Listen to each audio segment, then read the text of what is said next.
کہ آج عرصوں کے بعد اللہ نے اہل ایمان کو فتح عطا فرمائی اور سب کے کلیجے ٹھنڈے کیے۔ مجھے پتہ نہیں کہ یہ اس آپریشن کا نام کس نے رکھا ہے، بنیان مرصوص۔ سبحان اللہ، میں ان کو سلام کرتا ہوں جنہوں نے یہ نام رکھا ہے، اور آج اللہ تعالیٰ کا فضل ہے، اللہ نے ہمیں عزت دی۔ میں اپنی حکومت کو بھی مبارک دیتا ہوں، اپنی افواج کو بھی مبارک دیتا ہوں، اور ان شاہینوں کو مبارک دیتا ہوں جنہوں نے فضا میں اڑ کر جان ہتھیلی پہ رکھ کر ڈیتھ سرٹیفکیٹ پر دستخط کر کے، میں نے وہ ویڈیو دیکھی کہ ہمارے جوان ڈیتھ سرٹیفکیٹ پر آسان ہے سائن کرنا۔ تو آج کے میڈیا نے، چونکہ یہودیوں کے ہاتھ میں ہے، انہوں نے مسلمانوں کو کہہ دیا یہ دہشت گرد ہیں، ہندوؤں نے کہا آتنکوادی ہیں۔ تو میرے بھائیو، میں پوری دنیا کے انسانوں سے کہہ رہا ہوں، اسلام امن کا مذہب ہے، محبت کا مذہب ہے۔ ہم کبھی پہل نہیں کرتے، ہم کبھی پہل نہیں کرتے، اور ہندوستان والوں سے کہتا ہوں اچھے ہمسائے بن کر رہو۔ ہمارے تو ہمسائے کے اتنے حقوق بتائے ہیں ہمارے نبی نے، یہ جس کی کوئی حد کوئی نہیں۔ آپ اچھے ہمسائے بن کے رہو تو ہمیں آپ سے کیا غرض ہے؟ آپ کا بھی نفع ہے، ہمارا بھی نفع ہے کہ ہم اس نفرت سے اور اس جنگ سے باز رہیں۔ جس نے اس آپریشن کا نام رکھا ہے بنیان مرصوص، اور اس کے بعد میں عرض کرتا ہوں حکمرانوں سے جو اس وقت ہیں، جو اقتدار میں ہیں، طاقت میں ہیں، پورے قوم کو بنیان مرصوص بنا دیں، اور یہ جو سیاسی اختلاف ہیں اس کو دشمنی تک نہ لے جائیں۔ لوگوں کو آزادی دیں کہ آزادی سے وہ سیاست کر سکیں، تو ہم پھلیں گے پھولیں گے۔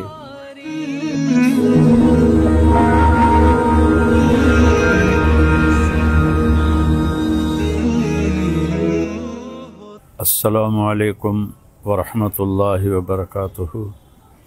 بسم اللہ الرحمن الرحیم، والصلاة والسلام علی رسولہ الکریم وعلی آلہ واصحابہ اجمعین، اما بعد، فاعوذ باللہ من الشیطان الرجیم، بسم اللہ الرحمن الرحیم، ان ینصرکم اللہ فلا غالب لکم، وقال النبی صلی اللہ تعالی علیہ وسلم، یا ایھا الناس لا تتمنوا لقاء العدو فاذا لقیتم فاثبتوا۔ میرے محترم پاکستانی بہن بھائیوں اور پوری دنیا کے اہل اسلام جو مدتوں سے آگ و خون میں جل رہے تھے، اللہ نے ایک معجزہ دکھایا اور اپنے سے 10 گنا بڑے دشمن کو اللہ تعالیٰ نے خاک میں ملا دیا اور ان کے غرور کو زمین میں دفن کر دیا، اور اللہ تعالیٰ نے اپنے بندے کی مدد فرمائی۔ اسلام ہمیں کبھی بھی پہل کا نہیں کہتا، ہم ملک کے لیے نہیں لڑتے، ہم اسلام کو پھیلانے کے لیے نکلتے ہیں، یا ہمارے اوپر کوئی حملہ کرے ہم اس کا دفاع کرتے ہیں۔ اسلام امن کا مذہب ہے، بھائی چارے کا مذہب ہے۔ میں صرف مولانا نہیں ہوں، اس سے زیادہ میں نے ہسٹری کو پڑھا ہے، لہذا میرے سامنے ایسے شیشے کی طرح ہسٹری ہے کہ ہندو آپس میں کتنا لڑے مہاراجے، اور کیسے انہوں نے ایک دوسرے کو گاجر مولی کی طرح کاٹا، اور مراٹھوں نے ہندو مسلم کی تفریق کے بغیر کس طرح خون کی ندیاں بہائیں، اشوک نے کس طرح لاشوں کے انبار لگا دیے تھے، اور میں اپنے نبی پہ قربان جاؤں، جب انہوں نے مکہ فتح کیا 18 برس کی دشمنی تھی کہ ہم نے محمد بن عبداللہ کو قتل کرنا ہے۔ یہ وہ لوگ نہیں تھے جو صرف سیاسی اختلاف تھا یا چھوٹی موٹی کوئی دشمنی تھی، اس درجے کی دشمنی تھی کہ اس کو قتل کرنا ہے۔ جب میرے نبی فاتحانہ مکہ میں داخل ہوئے تو آپ ایسے نہیں بیٹھے تھے اونٹنی پر، آپ اس طرح سر جھکا کے بیٹھے تھے۔ آپ کے پیچھے حضرت اسامہ بن زید بیٹھے تھے، آپ کی لیفٹ سائڈ پر حضرت ابو بکر رضی اللہ تعالی عنہ کی اونٹنی تھی، اور آپ کے لیفٹ پر حضرت اسید بن حضیر رضی اللہ تعالیٰ عنہ تھے، اور حضرت عمر رضی اللہ عنہ صفوں کو سیدھا کرتے ہوئے چل رہے تھے۔ اور میرے لوگ جب داخل ہوتے ہیں تو فاتحانہ تو ایسے داخل ہوتے ہیں اور کہتے ہیں گاجر مولی کی طرح کاٹ دو، نہ بچہ چھوڑو نہ بڑا چھوڑو۔ میرے نبی ایسے داخل ہوئے تھے، کجاوا جو ہوتا ہے نا اس کے اوپر آپ کی ٹھوڑی لگی ہوئی تھی، اور آپ کہہ رہے تھے لا الہ الا اللہ وحدہ، وہی ہے ایک اکیلا اللہ جس کا کوئی شریک نہیں، نصر عبدہ، اس نے اپنے بندے کی مدد کی، انجز وعدہ، اس نے اپنے وعدے کو پورا کیا، وہزم الاحزاب وحدہ، اور اس نے لشکروں کو شکست دی۔ اب سارا مکہ حرم شریف میں جمع ہے، اور آپ بیت اللہ کے دروازے پر اس طرح دونوں چوکٹوں کو پکڑ کر کھڑے ہوئے ہیں اور فرما رہے ہیں اب میں کیا کروں گا تمہارے ساتھ۔ خود قرآن کہتا ہے ان الملوک اذا دخلوا قریۃ افسدوها وجعلوا اعزۃ اہلها اذلۃ وکذلک یفعلون۔ بادشاہ جب ملک فتح کرتے ہیں عزت داروں کو ذلیل کر دیتے ہیں اور تباہ و برباد کر دیتے ہیں، لاشوں کے ڈھیر لگا دیتے ہیں۔ تو آج سارا مکہ انتظار کر رہا تھا کہ اب محمد کی تلوار چلے گی صلی اللہ علیہ وسلم۔ آپ نے فرمایا میں کیا کرنے والا ہوں تمہارے ساتھ؟ تو سہیل بن عمرو ابھی مسلمان نہیں ہوئے، قریشی سردار ہیں، کہتے ہیں آپ بڑے سخی ہیں، سخی کے بیٹے ہیں، سخاوت کی امید ہے۔ تو آپ نے فرمایا جاؤ، جیسے یوسف علیہ السلام نے اپنے بھائیوں سے کہا تھا کہ تم آزاد ہو، تم پر کوئی جرم نہیں، میں تمہیں کہتا ہوں جاؤ تم آزاد ہو، تم پر کوئی جرم نہیں۔ سارا مکہ مسلمان ہو گیا آپ کی اس فیاضی پر، چونکہ یہ تاریخ میں ایسا کبھی ہوتا نہیں ہے۔ پھر آگے میں 2-3 واقعات سناؤں گا جس سے اسلام کا مزاج آپ کے سامنے آئے گا۔ دمشق پہ حملہ ہو رہا تھا جو شام کا کیپٹل تھا، اور جو رومن امپائر تھی اس کے 2 کیپٹل تھے، گرمیوں میں استنبول اور سردیوں میں انطاکیہ جو آج ترکی میں ہے، یہ اس وقت شام میں تھا۔ تو 2 طرف سے حملہ صحابہ نے کیا، ایک طرف سے خالد بن ولید، دوسری طرف سے ابو عبیدہ بن جراح رضی اللہ تعالیٰ عنہ۔ خالد بن ولید فتح کرتے کرتے کرتے ایک بہت بڑا گرجا تھا، اس کے آدھے تک پہنچ گئے تھے کہ ادھر سے ابو عبیدہ ایک دم آئے اور کہا تم تلوار چلا رہے ہو، میں نے تو ان کی صلح کی اپیل منظور کر رہی ہے۔ تو خالد بن ولید کو غصہ آ گیا، میں امیر ہوں، میری اجازت کے بغیر تم نے ان سے صلح کیوں کی ہے؟ کہ بس میں نے کر دی ہے، تمہیں نبھانا ہے۔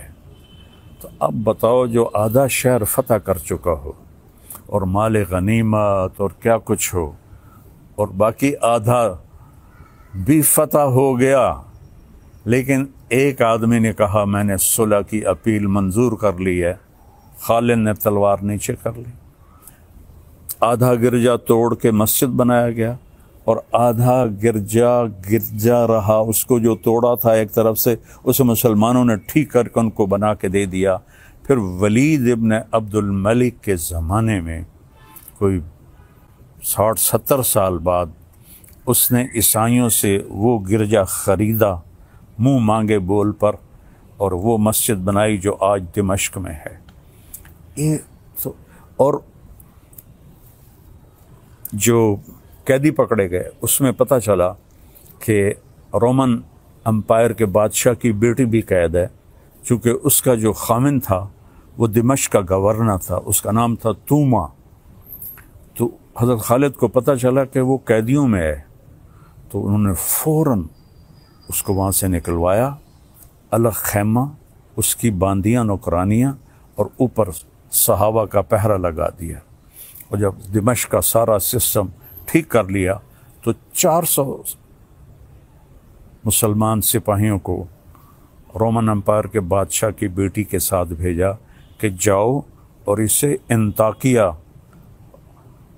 کیسر کے پاس پہنچا کے آؤ۔ اس وقت کا رومن بادشاہ کیسر تھا، ہرقل جس کو آپ ہرکلیس کہتے ہیں، ہرقل نام تھا۔ تو 400 سپاہی انطاکیہ کے بارڈر پر ہرقل کی بچی کو چھوڑ کے آئے اور واپس چلے گئے، اور کہا کہ کہہ دینا کہ ہم عزت داروں سے یہی سلوک کرتے ہیں۔ تو جب ہرقل نے دیکھا، حیران پریشان، تو اس نے پوچھا، بیٹی نے سارا بتایا، تو وہ رونے لگا کہ جس قوم کے یہ اخلاق ہوں تو یاد رکھنا ایک دن انطاکیہ بھی ان کے قدموں میں ہوگا۔ یہ اس کے الفاظ تھے۔ مسلمانوں کی ایک خوبصورت، مسلمان بادشاہوں نے وہی کیا جو باقی بادشاہوں نے کیا۔ لیکن میں تھوڑا سا آگے چلتا ہوں، میں آپ کو صلاح الدین ایوبی کی بتاتا ہوں، جو 492 ہجری یعنی میرے نبی سے 492 سال بعد کی تاریخ آپ کو بتانے لگا ہوں کہ صلیبی عیسائی پادری نے پورے یورپ کو آگ لگا دی کہ یروشلم آزاد کراؤ، فلسطین آزاد کراؤ۔ ایک بہت بڑا لشکر نکلا۔ اس وقت بغداد پہ جو خلافت تھی وہ بڑی کمزور تھی۔ مستظہر باللہ ایک خلیفہ تھا جو اس وقت وہاں حکمران تھا، لیکن غلبہ وہاں سلجوکیوں کا تھا، تو اس نے آسانی سے بیت المقدس یروشلم کو فتح کیا۔ اس کا نام تھا گاڈ ہمفرے، اور اس خبیث نے کہا جب تک مسلمانوں کا خون میرے گھوڑے کے سینے تک نہیں آ جاتا قتل عام جاری رکھا جائے۔ تو اس وقت یہودی بھی آباد تھے اور مسلمان بھی آباد تھے اور عیسائی بھی آباد تھے۔ عیسائیوں کو چھوڑ دیا اور یہودیوں اور مسلمانوں کو اتنا قتل کیا کہ گلیوں میں ان کا خون بہنے لگا۔ آخر پادریوں نے وہ خون بالٹی میں بھر کے اس کے گھوڑے کے سینے پر مارا کہ چل تیری قسم پوری ہو گئی کہ مسلمانوں کا خون تیرے گھوڑے کے سینے سے لگ گیا۔ تب اس نے تلوار نیچے کی۔ 1099 اور 1187 میں یعنی 88 سال کے بعد جب صلاح الدین ایوبی رحمۃ اللہ علیہ نے فلسطین کو فتح کیا تو سارے مسلمان غصے سے بھرے ہوئے تھے، فوجی، کہ ہم بھی ان کو ایسے ہی قتل کریں گے جیسے انہوں نے ہمارے مسلمانوں کو قتل کیا تھا۔ اس سے پہلے ایک جنگ ہوتی ہے، جنگ حطین، جس میں سارے عیسائی بادشاہ یورپین اور مقامی 60,000 کا لشکر، اور صلاح الدین ایوبی کے پاس 20,000 کا لشکر تھا۔ تو اس نے صلاح الدین نے ان کو گاجر مولی کی طرح کاٹ دیا۔ بادشاہ سارے گرفتار ہو گئے۔ اس نے سب بادشاہوں کو عزت دی، صرف ایک کو قتل کیا، ریجنالڈ، جس نے 2 دفعہ حاجیوں پہ حملہ کیا تھا۔ یہ کرک اردن کے شہر کا حکمران تھا اور حج کا راستہ کرک سے جاتا تھا، تو اس نے 2 دفعہ حاجیوں کو قتل کیا اور کہا بلاؤ اپنے محمد کو۔ تو صلاح الدین نے اسے پیشکش کی ایمان، مسلمان ہو جاؤ۔ انہوں نے کہا میں نہیں ہوتا۔ انہوں نے کہا ہم یہ بادشاہوں کے ساتھ، اس نے کہا میں نے 2 دفعہ قسم کھائی تھی تیرے قتل کرنے کی جب تو نے حاجیوں پہ حملہ کیا تھا، تو آج محمد نہیں آ رہا، آج محمد کا ادنا غلام آ رہا ہے۔ اس نے ایسے وار کیا اور اس کی گردن پیچھے لٹک گئی۔ باقی سارے بادشاہ کانپنے لگے۔ اس نے کہا ڈرو نہیں، ہمارا مذہب ہمیں یہ نہیں سکھاتا، ہم بادشاہوں کو، عزت داروں کو ہم عزت دیتے ہیں، لیکن یہ بہت حد سے آگے بڑھ گیا تھا، اس لیے میں نے اس کو قتل کیا ہے۔ پھر آ کر انہوں نے یروشلم کو گھیر لیا، اور وہاں تو فوجی کوئی نہیں تھی، چند سپاہی تھے، تو آ گئے جی ہم نے صلح کرنی۔ صلاح الدین نے کہا صلح کس بات کی، اب تو میں فتح کر چکا ہوں، اب تو میں اس پر فاتحانہ داخل ہوں گا، جب فاتحانہ داخل ہوں گے تو غلام، باندیاں، مال غنیمت کتنا کچھ تھا۔ تو انہوں نے منتیں کی کہ مہربانی کریں آپ ہمیں معاف کر دیں۔ تو آپ 88 سال پہلے دیکھیں کہ قتل عام سے گلیاں بھر گئیں، اور 88 سال بعد ایک مسلمان جو اپنے نبی سے 500 سال بعد آیا ہے، اس نے کہا اچھا ٹھیک ہے، میری طرف سے سب کو اجازت ہے، جو جانا چاہتے ہیں اور جتنا سامان لے جانا چاہتے ہیں وہ بھی لے جائیں، اور فدیہ، تھوڑا سا فدیہ رکھا۔ تو جو مالدار تھے وہ اس کا ہرجانہ اور وہ جرمانہ دیتے ہوئے نکلتے گئے، پیچھے غریب عیسائی رہ گئے، ان کا ہرجانہ صلاح الدین نے اپنی جیب سے دیا، اور کچھ باقیوں نے کہا جی ہم رہنا چاہتے ہیں، کہا بسم اللہ رہو، نہ کسی گرجے کو نقصان پہنچایا، نہ کسی عیسائی پر تلوار اٹھائی۔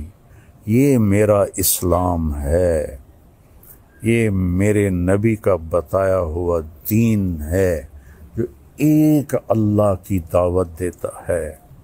تاریخ تو بہت لمبی ہے، میں نے 3 واقعے بتا دیے، ایک اپنے نبی کا، ایک صحابہ کا، اور ایک 500 سال کے بعد ایک بادشاہ کا۔ اور اس کے بعد میں سارے اہل پاکستان کو مبارک دیتا ہوں، سارے بہن بھائیوں کو مبارک دیتا ہوں، وہ مسلم ہیں، عیسائی ہیں، ہندو ہیں، سکھ ہیں، جو بھی ہیں، سب کو مبارکباد دیتا ہوں کہ آج عرصوں کے بعد اللہ نے اہل ایمان کو فتح عطا فرمائی اور سب کے کلیجے ٹھنڈے کیے۔ یہ ہمیں دہشت گرد کہتے ہیں، دہشت گرد تو کم بخت یہ ہیں۔ آپ کو پتہ ہے جب دوسری جنگ عظیم ہوئی ہے تو کون تھا شروع کرنے والا؟ ہٹلر 1940 میں، 1945 میں کم بخت نے خودکشی کی۔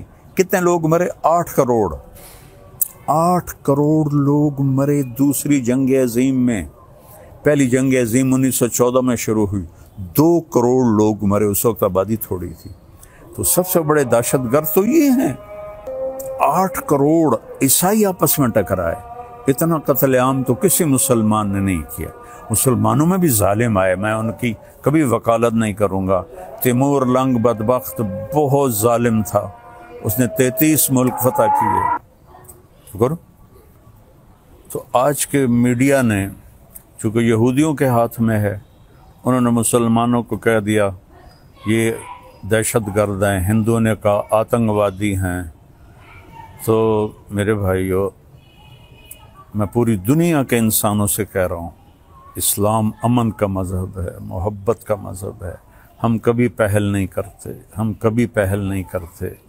ہٹلر مسلمان نہیں تھا، عیسائی تھا، اور اس نے 8 کروڑ، اور مسولینی اٹلی والا 8 کروڑ انسانوں کے قتل کا وہ ذریعہ بنے۔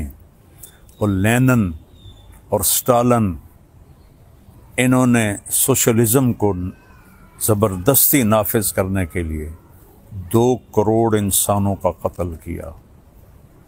ابھی تاریخ موجود ہے، پڑھ لیں آپ لوگ۔ 1924 کے 27 میں لینن کا انتقال ہوا تھا، 1953 میں سٹالن کا انتقال ہوا تھا۔ خون کی ندیاں بہا دی، الزام ہمارے اوپر، اور آج اللہ تعالیٰ کا فضل ہے، اللہ نے ہمیں عزت دی۔